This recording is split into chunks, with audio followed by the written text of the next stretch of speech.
This year's district Christmas card is born of our 15-year relationship with the Free Methodist Church in Rwanda and the Rwandan branch of FARP, the Peace, Healing and Reconciliation Programme.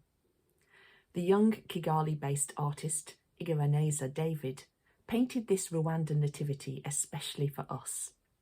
One of the clues to its setting is that Joseph is wearing a traditional Rwandan hairstyle called amasunzu, where the hair is styled into elaborate crests.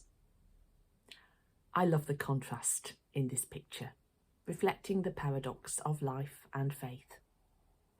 The bottom right-hand side is all relaxed, cosy domesticity, animals at rest, a plentiful supply of hay, a warm amber glow shining from shelter.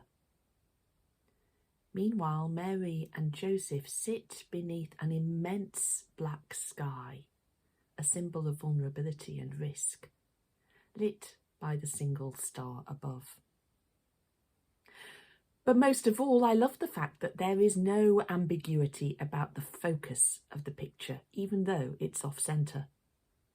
The rapt attention of Mary and Joseph direct our gaze, along with theirs, to the infant Jesus, wrapped in swaddling bands. Our partnership with Rwanda would probably never have come about but for the terrible genocide in 1994. In 100 days, more than 1 million Rwandans were killed. Many people were killed not by soldiers, but by their own neighbours. Rwanda understand very well how human beings can be stirred up to commit terrible atrocities. If you give people a drip feed of prejudice, bigotry and paranoid propaganda over a number of years, then it's easy to whip up a mob into a murderous frenzy. We should never believe that our own communities could not fall prey to the same depravity. Through our relationship with the Rwandan Christians, we have heard firsthand the stories of how people lived through dark and desperate times.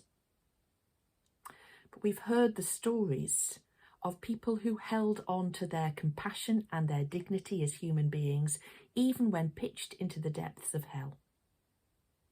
We've heard stories of how people helped one another out, even if they found themselves on opposite sides of the divide and therefore risked their own security by helping someone who'd now become an enemy. We've heard stories of how the church began to rebuild communities completely shattered by the most terrible evil. And we've heard stories of how people gave up their right to retribution and sought reconciliation instead. In other words, we've learned from our friends how it is possible to lead a good life in bad times. Whilst incomparable with living through genocide, these feel, on a national and international scale, like the most difficult years I've encountered in my lifetime. We are living lives against a backdrop of pandemic, polarisation, inequality, rising populism and, over it all, the climate emergency. Advent reminds us that there is light at the end of the tunnel. But this year I've decided I don't just want to wait for things to get better.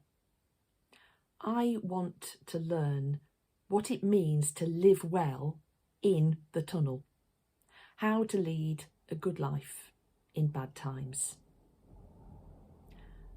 For this, I want to be attentive to the darkness all around, trusting that my eyes will adjust and I will find that even in the deepest darkness, there is sufficient of the light of Christ to see at least one step ahead.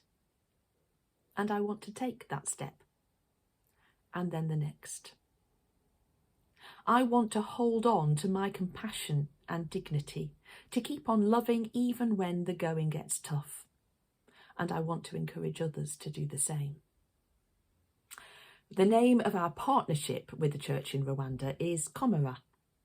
Komera is a greeting in the Kinya-Rwandan language, and it means be strong, have courage. So I want to wish everyone a very happy Christmas, no matter what the background circumstances. I hope your Christmas is pierced through with love and joy and hope and peace. But as we look ahead to 2022, I want to add, Komara, be strong, have courage.